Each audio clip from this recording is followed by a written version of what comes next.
한국에서 가장 사랑받는 트로트 및 크로스오버 가수 중 한 명인 김호중의 인생에서 가장 큰 슬픔은 2024년 교통사고를 둘러싼 법적 혼란 이후 가족과 팬들에게 상처를 준 것에 대한 깊은 죄책감입니다. 1991년 10월 2일 대한민국 울산에서 태어난 김호중은 외동아로 검소한 가정에서 자랐고 어려운 젊은 시절을 보냈습니다. 그는 한때 음악이 격동의 시절을 헤쳐나가는 유일한 길이라고 말했지만 2024년 5월 9일 음주운전을 하고 도주한 교통사고는 그의 삶에 지울 수 없는 오점이 되었습니다. 매니저에게 책임을 묻겠다는 그의 행동은 대중의 실망을 더욱 깊게 만들었습니다. 그는 팬카페에 게시한 사과문에서 특히 자신을 키우기 위해 목숨을 바친 어머니를 포함하여 자신을 사랑했던 사람들의 신뢰를 저버린 것에 대해 유감을 표명했습니다. 이 슬픔은 그가 직면했던 법적 처벌뿐만 아니라 수감 기간 동안 어머니가 소리 없이 울부짖는 모습을 보며 느꼈던 무력감에서 비롯되었습니다. 긴 옥중 밤을 보내는 동안 그는 종종 잠을 이루지 못했고 한때 자신을 응원했던 팬들이 이제는 등을 돌리는 모습과 자신이 가장 사랑하는 사람들에게 상처를 주었다는 생각에 괴로워했습니다. 이러한 슬픔은 중단된 경력의 압박과 대중의 분노와 합쳐져 그에게 깊은 정신적 상처와 외로움을 남겼습니다. 그는 한때 수백만 명의 사람들을 사로잡았던 감정적인 목소리와 미소 뒤에 그 외로움을 감춰왔습니다.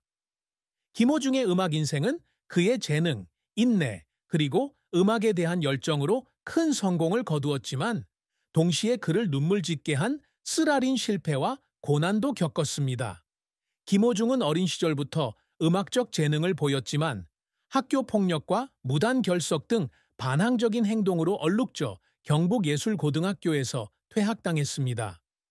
2008년 대장암으로 할머니를 잃은 것이 전환점이 되었는데 할머니가 그에게 올바른 삶을 살아야 한다고 일깨워 준 것이 그에게 변화를 가져오는 동기가 되었습니다.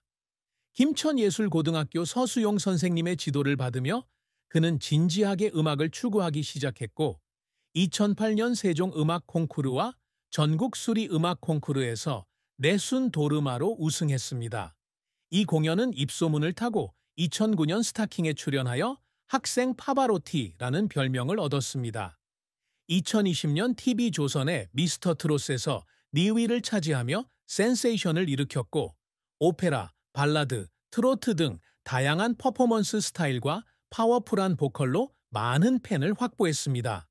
2020년 데뷔 앨범 우리 패밀리는 가온 차트 1위를 차지했고 2022년 두 번째 앨범 팔로만 하는 70만 장 이상이 판매되어 크로스오버 음악으로서는 인상적인 수치를 기록했습니다.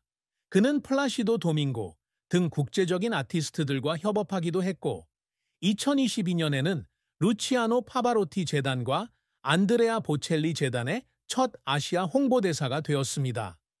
하지만 그의 커리어가 항상 순탄했던 것은 아닙니다. 미스터 트롯 이전에 그는 불법 도박 스캔들에 직면했고 이로 인해 불후의 명곡 프로그램에서 완전히 편집되었습니다. 2024년 교통사고가 가장 큰 타격이 되어 콘서트가 취소되고 2년 6개월의 징역형을 선고받았습니다. 미스터 트롯을 준비하는 동안 그는 젊은 시절의 실수 이후 자신의 가치를 증명해야 한다는 압박감을 느껴 연습실에서 울었습니다. 또 다른 때는 플라시도 도밍고와 공연 후 국제 무대에 설 수 있을 만큼 어려움을 극복했다는 깨달음에 감동하여 울었습니다. 일주일에 한 번 레슨만으로 오페라를 독학하는 것부터 스캔들 이후 이미지를 회복하는 것까지 김호중은 끊임없는 노력으로 한국에서 가장 주목받는 트로트 가수 중 한 명이 되었습니다. 하지만 그의 경력은 돌이킬 수 없는 실수로 인해 중단되었습니다. 김호중이 추구하는 것은 단순히 명예나 수상이 아니라 장르의 경계를 넘어 젊은이들에게 어려움을 극복하도록 영감을 주는 음악적 유산을 남기는 것입니다. 크로스오버 가수로서 그는 오페라, 트로트, 발라드를 결합하여 자신의 삶의 이야기를 반영하는 독창적인 스타일을 만들고자 합니다. 앨범 파노라마는 이러한 포부를 증명하는 것으로 너와 나, 나보다 더 사랑해 등의 수록곡들이 가온 디지털 차트 상위권을 차지하며 진심 어린 감동을 선사했습니다. 그는 또한 사회적 책임을 다하는 아티스트가 되기 위해 2022년 스카이 가든에 6,750만 원 상당의 홍삼을 기부하고 유니세프 한국위원회를 통해 2023년 터키 시리아 지진 피해자들을 돕기 위해 5천만 원을 기부했습니다. 그의 또 다른 큰 목표는 자신과 같이 어려운 환경에서 자란 젊은 세대에게 영감을 주는 것입니다. 그는 한 인터뷰에서 실수를 저지른 젊은이들에게 롤 모델이 되어 그들도 변화하고 꿈을 이룰 수 있다는 것을 보여주고 싶다고 밝혔습니다. 이러한 목표를 달성하기 위해 그는 끊임없이 배우고 국제 보컬 레슨을 받고 새로운 음악 스타일을 연구해 왔습니다. 또한 여러 국가의 아티스트들이 함께 공연하여 소외계층 아동들을 위한 기금을 마련하는 글로벌 자선 콘서트를 개최하는 것을 꿈꿉니다. 독보적인 음악 경력을 쌓는 것부터 지역 사회에 긍정적인 영향을 미치는 것까지 김호중의 이러한 성취는 값비싼 개인적인 실수에도 불구하고 자신의 한계를 극복하기 위해 끊임없이 노력한 여정의 결과입니다. 사랑과 결혼은 김호중의 삶에서 신비로운 부분입니다. 그는 사생활을 공개적으로 드러내는 경우가 거의 없기 때문입니다. 유명 스타로서 그는 항상 연애 관계를 비밀로 유지해왔고 대중과 언론의 추측만 무성했습니다. 일부 소식통에 따르면 그는 2020년대 초 연예계 외부인과 진지한 만남을 가졌으나 바쁜 커리어에 따른 압박감과 팬들의 과도한 관심으로 결별했다고 합니다. 라디오 스타와의 인터뷰에서 그는 본래의 자신으로 있을 수 있는 소박한 사랑을 갈망했지만 명성과 바쁜 일정 때문에 올바른 사람을 찾기 어려웠다고 털어놓았습니다. 2024년 현재 결혼이나 약혼 여부는 확정되지 않았으며 현재 싱글로 일과 가정에 전념하고 있다고 합니다. 사랑에 대한 그의 가장 큰 슬픔은 책임감과 직장의 압박으로 인해 장기적인 관계를 맺을 수 없다는 느낌입니다. 그는 팬미팅에서 과거의 실수, 특히 2024년의 사고로 인해 있는 그대로의 자신을 받아줄 사람을 찾기가 어려워질까봐 두려웠다고 털어놓았습니다. 결혼 생활에는 특별한 비극이 없었지만 사랑의 기회를 놓친 슬픔을 안고 살아왔고 이는 때때로 진정한 행복을 찾을 수 있을지 의문을 갖게 했습니다. 이러한 외로움은 수개월간의 수감 생활 동안 음악과 가족만이 그의 삶에 남은 유일한 닻이라는 것을 깨닫고 더욱 심해졌습니다. 2025년 3월 10일 김호중의 비극적인 죽음은 온 나라를 충격에 빠뜨렸습니다. 33세의 나이에 서울구치소 감방에서 숨진 채 발견되었는데 이는 교수형으로 추정됩니다. 그는 2024년 교통사고로 징역 2년 6개월을 선고받고 극심한 우울증을 앓아온 것으로 알려졌으며 연예계 은퇴와 끊임없는 비난에 대한 스트레스가 그를 절망에 빠뜨렸습니다. 유서가 발견되었는데 유서에는 어머니와 팬, 그리고 자신을 믿어준 사람들에게 사과하며 더 이상 죄책감을 견딜 수 없다고 전했습니다. 그의 죽음은 법원의 항소 기각 몇 달 후 많은 사람들이 그가 자신의 잘못을 속죄하려는 것이라고 믿었던 시기에 발생했습니다. 김호중의 장례식은 2025년 3월 15일 서울 세브란스 병원 장례식장에서 열렸으며 팬 이찬원을 비롯한 동료, 유니세프 한국위원회 관계자 등 수천 명의 조문객이 참석했습니다. 장례식은 애도 분위기로 가득 찼습니다. 하얀 꽃들과 자신들에게 영감을 준 노래들에 대한 감사를 표하는 팬들의 편지들이 쏟아졌습니다. 그의 어머니 박미숙 씨는 아들의 초상화를 움켜쥐고 말을 잇지 못하는 모습으로 슬픔에 잠긴 모습을 보였습니다.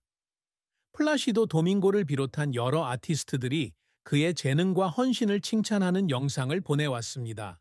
일본, 베트남, 태국 팬들도 온라인 추모 집회를 열고 그의 콘서트에 대한 추억을 나누었습니다. 김호중의 죽음은 유명인의 정신 건강과 대중의 압력에 대한 논의를 촉발시켰으며 많은 사람들이 한국의 정신 건강 지원 시스템 개선을 요구했습니다. 김호중의 어머니 박미숙 씨는 장례식 후 드문 인터뷰에서 아들의 슬픔에 대한 가슴 아픈 이야기를 공유했습니다.